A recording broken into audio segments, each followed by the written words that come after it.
All right, what we're doing is we are getting this 1965 Le Mans / Tempest GTO, whatever it is, getting it ready for the paint. Now, I've already painted the inside of the car, and when I say the inside, I'm talking about the dash. I painted all the trunk area inside. I did the trunk, the hood itself inside.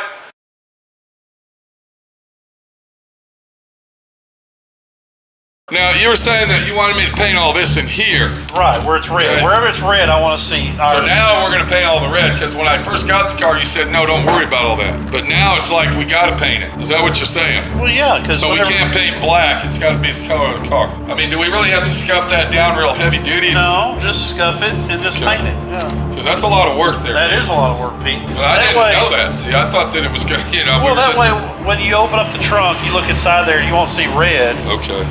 Look, I just want this damn car painted, and I hope my friend Pete can get this thing done like he says he can, because we're getting down to the wire when you get this thing finished, and he's taking a lot longer than what he said. I just want it to look nice and look pretty, because it's for my wife's anniversary, and I sure hope that Pete can finish this thing on time, as I still got to put this damn thing back together. Welcome to D.I.Y.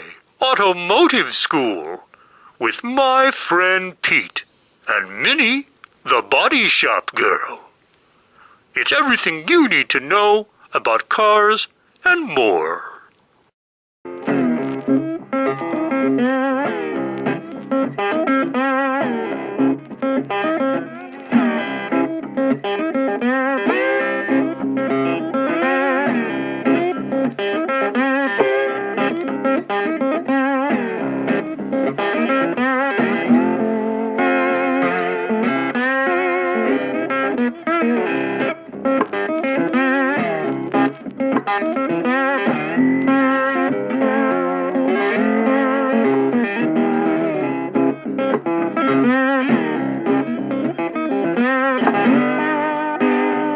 Everything that has been painted for the inside is done. I got the dash covered. I don't want to get any scratches or heavy dust on that. It's painted semi-gloss black. Came out really beautiful. You're going to see that when it's done. But what we're doing right now, we are sand blocking, block sanding the primer. This is primer. This is not epoxy sealer. I wish everybody would get off this trip about epoxy shit, okay? Forget the epoxy. People are so confused because of all the internet advertisement and all of the mumbo jumbo wannabe guys out there that don't know what they're doing, because I'm telling you now, I've been doing this shit all my life. You don't have to use epoxy primer on bare metal before you apply your bodywork or your top coat primer. It's bullshit. If you look right there, you can see where I have block sanded using my block sand. I block sanded down to bare metal. I don't see no epoxy primer on it. I want everybody to listen to me real close, and this ain't no bullshit. Okay, the bullshit stories are over. Fun and games are gone. Romper Room has taken a fucking hike, because I'm going to tell you the real serious situation when it comes to epoxy primer.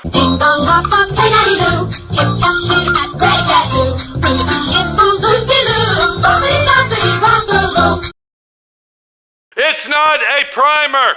It is a sealer. It's a sealer with a hardener, not an activator. Does that make any sense to anybody out there? I'm gonna show you a good example of what we're talking about here. This is epoxy primer. Epoxy primer, look what this says. Epoxy primer hardener, hardener. That means it hardens it. It is a sealer. Anytime you use a product that has a hardener in it, it is a non-sandable substance. A lot of people are telling you out there, you can't put 2K primer on bare metal. Are you shitting me? You're shitting me. So that means before the end of time and everything else before the beginning of the world, you know, nothing can be worked on except if you put some kind of sealer on it. That's bullshit. Here's a car that I'm working on right here. And what do we see? We see Bondo on metal. Are you really gonna take these people serious and listen to what the hell they're telling you? This car has been sitting for 3 months in bare metal. It looks exactly the same as it did the day I hand stripped it. The only time that you cannot leave a piece of metal in bare metal is if you sandblast it. And the reason for that is because the factory etching has been discontinued on that item when you sandblast it. Southwest. Hello. Mother. You know what I hate more than anything when you answer the phone is when it's a fucking salesperson and it's not even a real person talking. It's a stupid recording that says, "Do not hang up the phone. Do not hang the phone up, because if you hang the phone up, then I won't be able to finish my recording. So please don't hang the phone up." Like I got time to sit around and listen to this bullshit on the phone about don't hang up the phone for 10 fucking minutes. I'm tired of ranting and raving. Minnie the Body Shop girl just pulled up. Let's see what her thoughts are on fucking primer. Son of a bitch. I can't believe this. She's out here cleaning the paint booth. She leaves all my shit out here blowing around. Okay, and everything's getting thrown around. She doesn't have no courtesy for my friend Pete whatsoever. This is my paint cup, to let you know. Okay? Well, you know, the thing is, you're taking all this outside. It's a windy day. You told me to take it out. Right. But I didn't tell you, just throw stuff around and let it blow away in the wind. Well, I didn't know it was going to blow away. Now, come on over here. We got a situation. I want to ask your opinion about it. How many times have you seen me apply, in 20 years that you've been with me, apply epoxy primer first, body work on top of epoxy primer, and then 2K primer on top of that? How many times have you ever seen me do that? All the time? I don't ever do that. Was that a trick question or something? I don't know. Yeah, I don't Okay, pay I'm sorry. Do you see epoxy primer on this car? Well, no. Okay. How do I usually do body work? I strip it down to metal. And then you put some sealer on. No, I don't. Or primer on. No, I don't know don't. what you put on. Thank you very much, Minnie the Body Shop girl. You got something to do over there. I'm telling people, okay, you aren't even comprehending. Because I don't do that. But you don't understand. There's no primer on this car. What are you talking about? Oh, wait. There's no primer on the car. What are you talking about? This car was hand. Stripped it by hand. I chemically stripped it. So what by does that hand. mean? So that means you didn't put no primer, no nothing on it. You're just doing the body But why? work because it's not going to rust. That's right. Okay. If you sandblast it, yes. Yes, then you got Yeah, you gotta put epoxy primer on. put something on the metal or it'll rust. The moisture Okay, in the I'm air. going to ask you a question again. You always put. In 20 years, have you ever seen me put epoxy primer on a car first and then body work on top of epoxy primer? How many times have you ever seen me do that? Only when you sandblast the car. Or is this something like that? Yeah. Or is this my basic routine right here? Bare metal, Bondo, primer, blah. Well, yeah, if you don't have There's it. people out there telling everybody in the world, I'm sorry to cut you off like that. We got minimal time here. Everybody in the world, that you should apply epoxy primer to any bare metal that you're going to be working on. And That's not necessarily true. and there's also people out there telling them that you can sand epoxy primer. No. Now, did you have a problem yesterday on something you were sanding that was epoxy primer? You can't sand epoxy primer because it's non-sandable. It says right on the label. Look at your label. It says non-sandable. That's right. And if you do sand it, then it's going to gum up your paper. We're in the process. I got everything block sanded out, and what I'm doing here, I'm dry sanding this car. I'm not wet sanding it. Now, there's several reasons why I'm not wet sanding it. One reason is this is in the wintertime, and when you wet sand in the wintertime, the water's freezing cold, your hands are freezing cold, you get all that mucky water all over you, and then it sticks in the car, and it gets down in here and over here, and you have to pressure wash the whole car to get this stuff off. Believe it or not, when you dry sand, it goes a lot faster than it does wet sanding. So I got my block here, and on these quarter panels, I'm taking my block, and the only thing I'm doing while I'm dry sanding this is removing all the deep scratches from all the body work that I've been doing on it. This is actually the second prime job, and when I say that, the initial prime job was when I did the body work on the car, and if you watch the video on how to sand your Bondo for primer, then you'd see what I'm talking about. But then what I did, I came back with my long block, which is this bad boy right here, all right? and I went ahead and I put 80 grit. You can still see that there's 80 grit on it. And what I did is I block sanded these quarter panels out and all these flat panels using this long block and 80 grit. And what that did, I use a term called iron. I ironed out the surface and I flattened everything down using my long block as the tool of choice to level out all the bodywork I had and find my high and low spots on the car that I still need to do work on. Once that was done, I went ahead and applied the filler I needed. I leveled everything out. I eliminated filler that I didn't need, this, that, and the other, and then I reprimed the car. And you can see right in this area right here what I'm talking about. If you notice right here in this area, you can see where the scratches were, all right, from the 80 grit sandpaper. So what I'm doing is I'm taking my block and I am blocking those out to where I don't see them. That's all I'm going, right there, look at that. You can see that they disappear very quickly and you can see exactly what's going on. Now another reason that you're gonna wanna dry sand a car like this is because you can't use these long blocks with wet sanding. They don't have any type of way to, what can we say, hold it on there unless you're using a hard block sander that's got the little claps on the end. But I'm blocking it out, and I'm gonna show you this little area that we looked at. Remember it looked like a big dent right there? I'm gonna show you that when I get it done here, hang on. And now if you look right there, you can see that dark spot that we had by taking our block, which was right there. We went ahead and eliminated that, and we also kept our nice flat surface, ironing it out using our block sander. What's going on here? Why are you sleeping? Because if you just put water on there, then the water will dry and the dirt will still be there. But you're gonna wash it out with a pressure washer. Pete, Okay. you have to fucking sweep. How's our paint booth looking? Many of the body shop girls are coming good. Yeah. Come together. We're Yeah, gonna would you be rather- painting tomorrow. Yes. All right, let's Pete. get it clean. Look. Get your dustpan, clean that baby out there. Appreciate it. Minnie the body shop girl. Hard working girl right there. Look at her. The hardest working girl this side of Oak Cliff. South Dallas, North Dallas, Cockerell Hill, the Grove. Yeah, okay. This side of the Red River.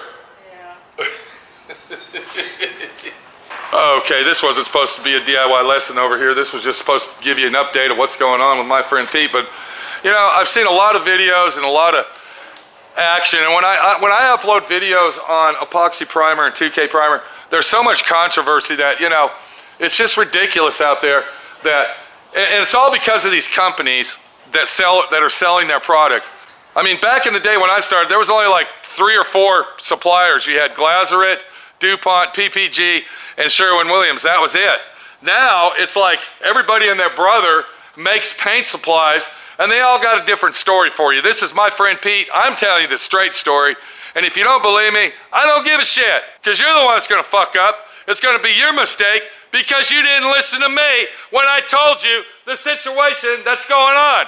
We're getting this car painted, getting it down the road, and starting to work on the Honda, I guess, and getting it down the road. Take it easy. Do it now.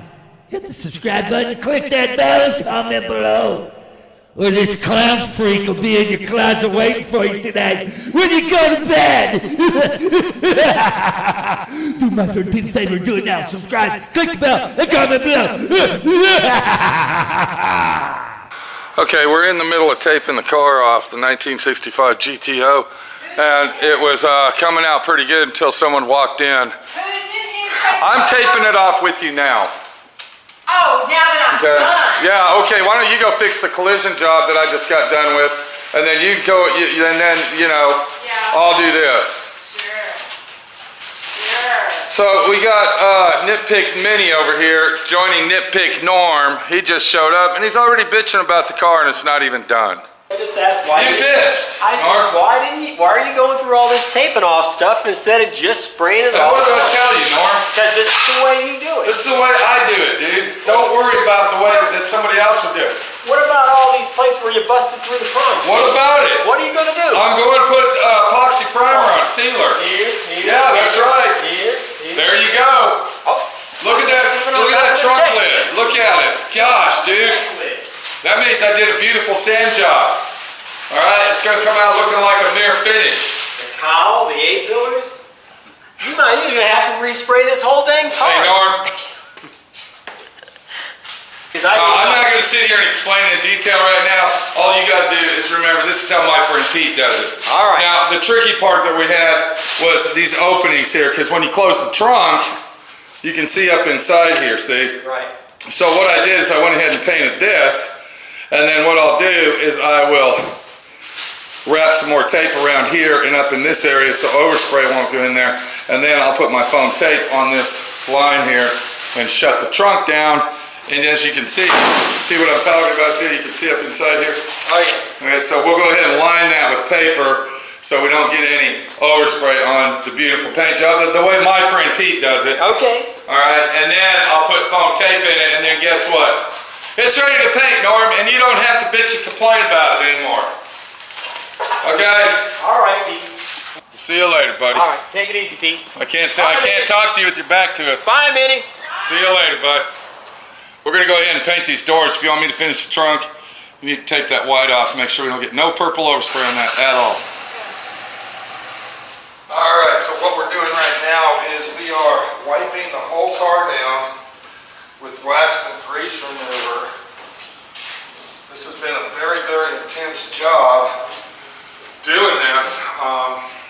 It took 3 days to literally dry sand this, hand sand this whole car down, 320. We got all the white painted. We got the purple painted on the inside. It's taped off inside and out, so we can go ahead and continue to paint the car. So this is where I started getting nervous because I busted my ass. I worked my ass off on the thing. And we've been working on this for approximately 4 months. But this is where you really start to get nervous and jittery because you've done everything possible known to mankind to make this thing perfectly straight. Now, am I going to sit here and say my paint jobs are flawless, mint condition, $100 million paint jobs? No, I'm not. But I am going to tell you this.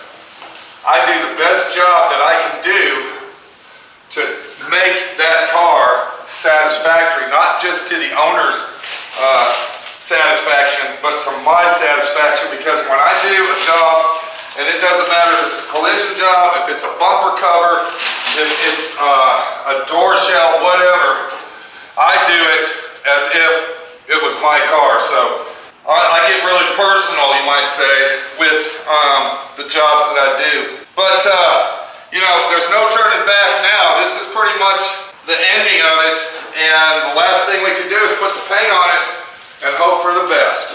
Now, you're probably looking at this car and you're thinking to yourself, he burned through the primer over there. You can see this and you can see that. Well, this is a good lesson for everybody. That's what epoxy sealer primer is for. Non-sandable primer. When you burn through your primer, you come back and you spot seal it. And it's ready for paint. Sealer will seal it up. That's why it's called sealer. Sorry to be an asshole and a jerk off about it, but there's so much controversy over epoxy primer, it's pathetic. Very, very sad situation that all these internet gurus, these you know, professionals have taught you the wrong way to use epoxy primer. And if you have a primer that says epoxy primer and it's a sandable primer, it is not epoxy primer. I don't give a fuck what they say. I'm sorry I cussed. Well, let's get this thing in paint ready stage. We're going to come back and look at it after we get the base coat on it. And hopefully, it's going to be something that we're really, really going to be proud to say to ourselves. That's an awesome job. Hopefully. Hopefully.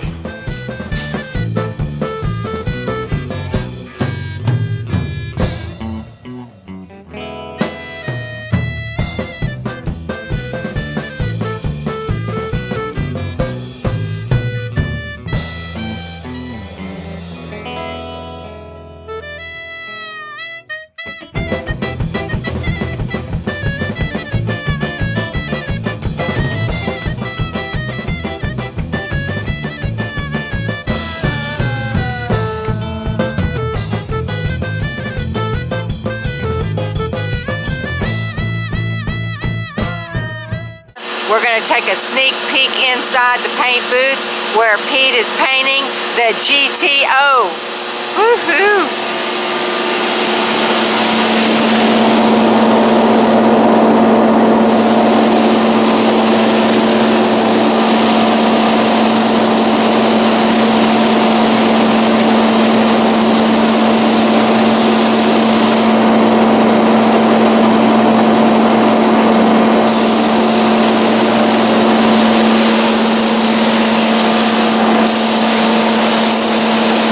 This is the first coat he's putting on,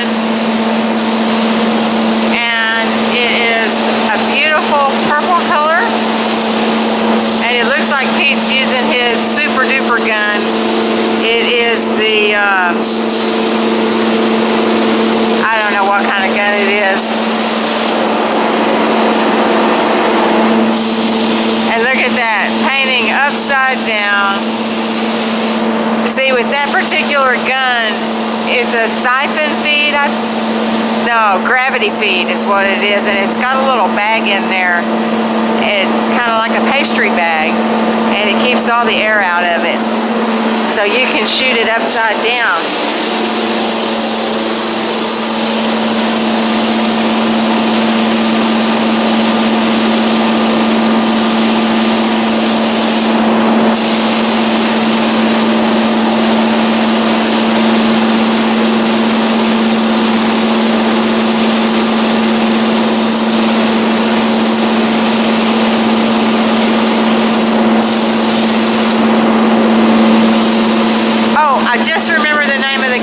It's a SATA HVLP gun, and as you can see, it's gravity feed, and also, as you can see, the fumes are getting really strong in here, and I don't have a respirator on, so we're gonna sneak out of here and let Pete finish, and then we'll come back when it's all done and see how beautiful it looks.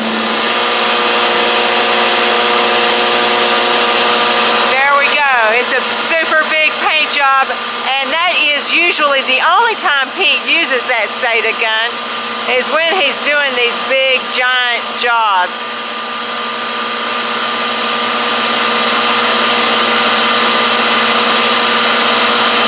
So let's keep our fingers crossed that everything goes well and there's minimal cussing.